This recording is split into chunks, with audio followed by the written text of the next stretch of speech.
Hey everyone, and welcome to another deep dive.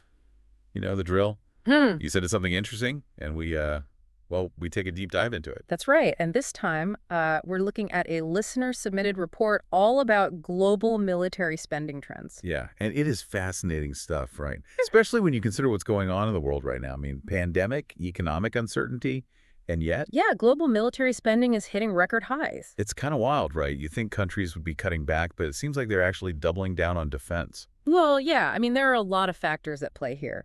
Geopolitical tensions, regional rivalries, and this feeling like countries need to project power in a world that's looking increasingly uncertain. It's like the more uncertain things get, the more they turn to the military for security. Exactly. And that's what makes this report so interesting. It really highlights this global trend, but the listeners specifically wanted us to focus on two countries, Morocco and Algeria.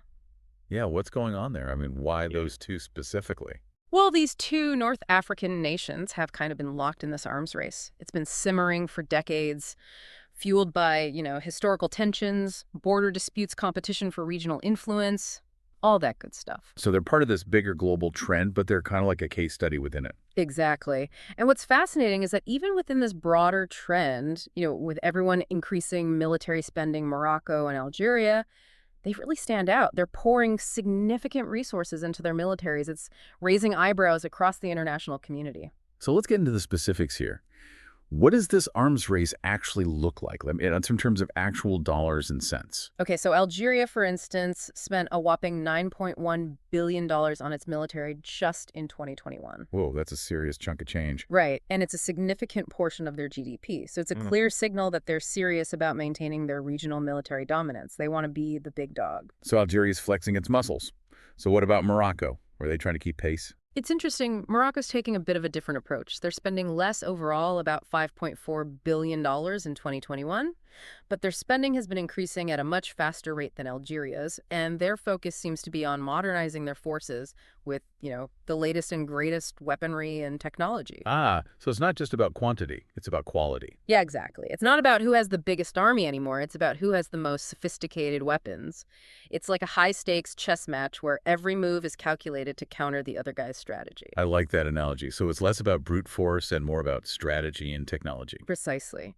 And this difference in spending strategies reflects the broader geopolitical dynamics at play. Algeria, with its larger military and a history of regional intervention, seems to be pursuing a strategy of deterrence and power projection. They want to prevent anyone from messing with them.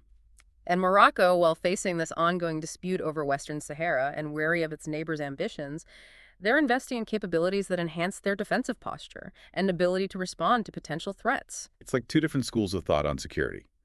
One focused on projecting strength outwards, and the other on bolstering defenses against perceived threats. Exactly. And that raises some really important questions about, the effectiveness and the sustainability of these approaches. Is this arms race truly enhancing security for either country? Or is it creating this precarious balance that could easily be disrupted? It's a tough question to answer. Yeah, and it's not just about military strategy, right? We have to consider the opportunity cost. Right. What could these countries be doing with those billions of dollars instead of spending it on weapons? That's the crucial point. Both Morocco and Algeria face some pretty significant economic and social challenges. You're talking about poverty, unemployment, inadequate infrastructure, healthcare systems. All that needs attention. Yeah, and those billions could be invested in education, job creation, Wow. sustainable development projects, things that could really improve people's lives. Absolutely. It's that classic guns versus butter dilemma. Investing in military might often comes at the expense of investing in people's well-being. Yeah, so are these countries making the right choices? Are they striking the right balance? It's a complicated question, and there's no easy answer. Governments often argue that a strong military is essential for national security and stability, which in turn, they say, creates the conditions for economic growth and social progress. But critics argue that excessive military spending can actually undermine development. It diverts resources from crucial sectors and can even exacerbate social inequalities. So it's not just about the numbers on a spreadsheet, it's about the real-world impact on people's lives. Exactly. It's about the choices governments make and who ultimately benefits from those choices. And in the case of Morocco and Algeria, it sounds like the jury's still out on whether this arms race is good or bad for them in the long run. Yeah, it's a situation that requires a lot of careful consideration. We need to look at all the angles, and that's what we're going to do in this deep dive. We're going to delve deeper into the potential consequences of this arms race for both Morocco and Algeria, and for the stability of the whole North African region. And we can't forget about the global context. The SIPRI report highlights that military spending is on the rise worldwide. What does this mean for the global balance of power? What does it mean for the prospects of international peace and security? Big questions, Sure. right? And those are things we'll definitely be considering as we move forward. All right, so before we get into those global implications, let's go back to Morocco and Algeria. What are some of the key takeaways from their individual spending patterns? Well, with Algeria, you see their military budget. It's the larger of the two. It's remained relatively stable in recent years, hovering around $9 billion annually. So they're consistently spending a lot. Yeah, and that suggests they're focused on maintaining their existing capabilities and force structure rather than pursuing rapid expansion. They're not necessarily trying to get bigger, but they are trying to get better. That makes sense. So they're being strategic, not just spending for the sake of spending. What about Morocco? What's their approach? Well, Morocco's military spending has been on a steady upward trajectory for the past decade. But they're ramping things up. Yeah, and that reflects their determination to close the capability gap with Algeria. They want to be on a more even playing field. And of course, they're also trying to address their own unique security concerns, particularly the ongoing situation in Western Sahara. Right, that's a major factor for them.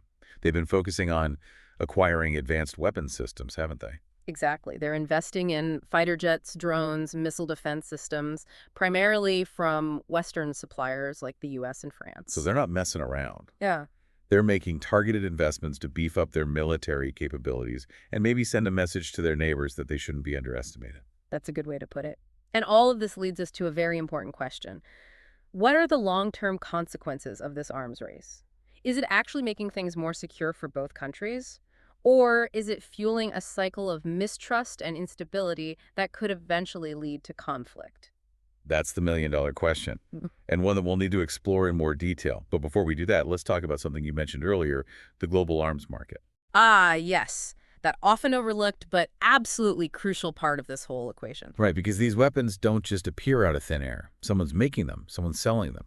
And there's a whole global industry that revolves around this. Exactly.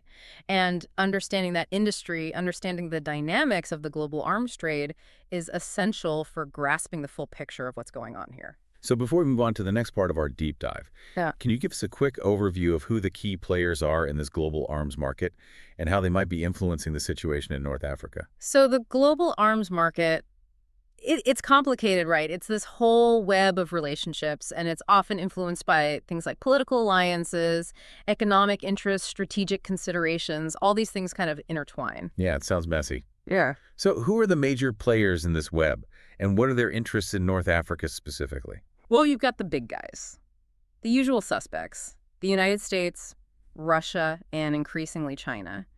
Each of them has their own unique relationship with both Morocco and Algeria, and they're all kind of, jostling for position, trying to increase their influence in the region. So it's like they're playing a game of risk, but with real-world consequences. Yeah, that's a good way to put it. So let's start with the U.S. They've been a major arms supplier to Morocco for a long time. They see Morocco as a key ally in counterterrorism efforts and, for regional security. Plus, they've got a growing economic relationship. So Morocco's in the good books with the U.S. What about Algeria? Algeria is a bit more complicated. There's a history of mistrust there, going back to the Cold War.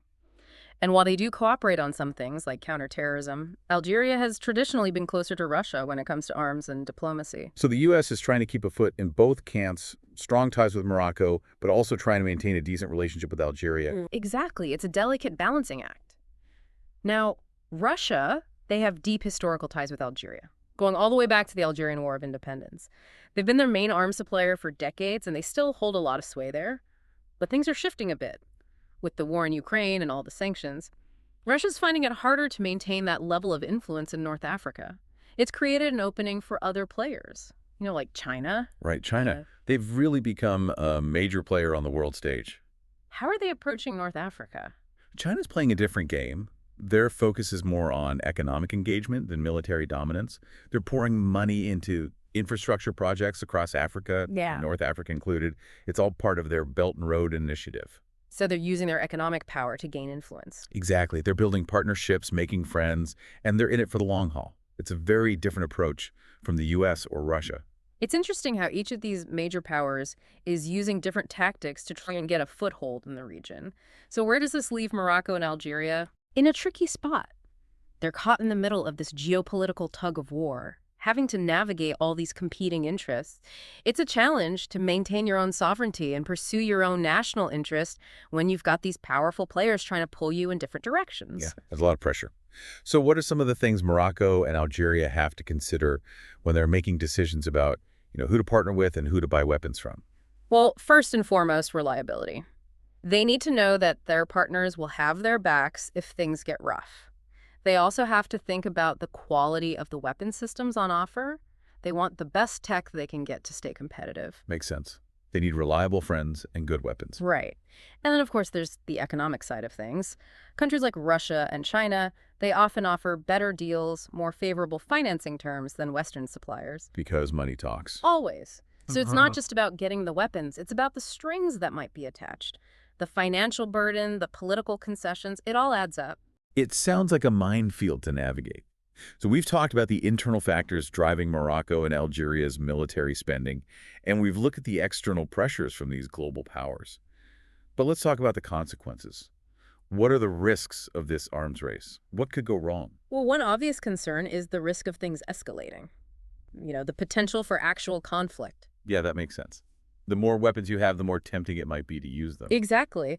And when you've got two countries that are already kind of at odds, all that military buildup can create a climate of mistrust and suspicion, makes it more likely that even a small disagreement could spiral out of control. Like a powder keg just waiting for a spark. Exactly. And history tells us that these arms races, they rarely end peacefully. Someone usually ends up using those weapons. So what else? What are some of the other potential consequences besides, full-blown war? Well, there's the economic burden we talked about earlier. Spending all that money on weapons. It means less money for other things that people need, like education, healthcare infrastructure. Right. It's the guns versus butter problem again. Yeah. How is this playing out in Morocco and Algeria?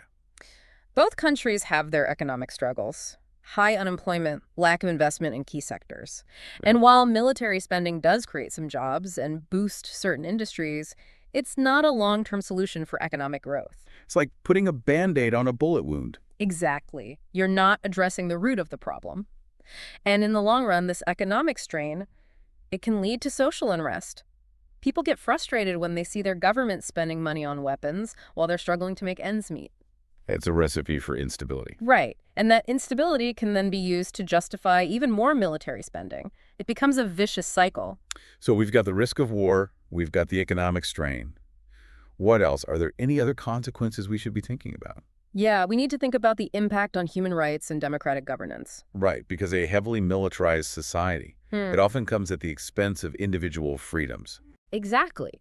When national security becomes the top priority, it can create a climate of fear. That makes it easier to justify things like cracking down on dissent, limiting free speech, increasing surveillance, all in the name of security. So it's like a trade-off, security for freedom. And it's a Yeah. slippery slope. It is. And that's why it's so important to talk about these things, to acknowledge the trade-offs, to consider the long-term consequences. Because prioritizing military might over everything else, it can have a corrosive effect on society. So what's the alternative? How do we break this cycle? How do we create a more peaceful and prosperous future for Morocco, Algeria, and the whole region? It's not all doom and gloom, right? There are ways to turn the ship around, ways to prioritize things like diplomacy, cooperation, and, a broader understanding of security that goes beyond just military hardware. Okay, so let's shift gears here. We've talked about the problems. Now let's talk solutions. What can be done to create a more peaceful and stable North Africa? Where do we even begin? Well, I think a crucial first step is fostering dialogue, building some trust between Morocco and Algeria, creating opportunities for communication, even on small issues, just to start chipping away at that mistrust and misunderstanding. Think cultural exchanges, scientific collaborations, heck, even sporting events can help. It's about building bridges instead of walls. Right. Sometimes those small gestures can go a long way. Exactly. It's about changing the narrative. Moving away from this idea of rivalry and focusing on shared interests. And those interests are definitely there. Both countries face similar challenges: climate change, economic development, social inequality. These are things they could work together on. It's kind of like the old saying, the enemy of my enemy is my friend, right? Even if Morocco and Algeria aren't exactly buddies, they do have common enemies in things like poverty, water, scarcity, extremism. Maybe tackling those issues together could actually bring them closer. Absolutely. And there are regional organizations like the African Union that can help facilitate that process. They can be a neutral party, provide a platform for dialogue, mediation, technical assistance, all that good stuff. So it's not just about Morocco and Algeria figuring things out on their own. It's about the whole African community getting involved, supporting them, and encouraging cooperation. Exactly. And the international community has a role to play here too. Instead of just selling weapons to both sides, they can use their influence to encourage diplomacy and peaceful conflict resolution, push them towards a more sustainable path. When we were talking about the global arms trade earlier, it made me think of it like a drug deal.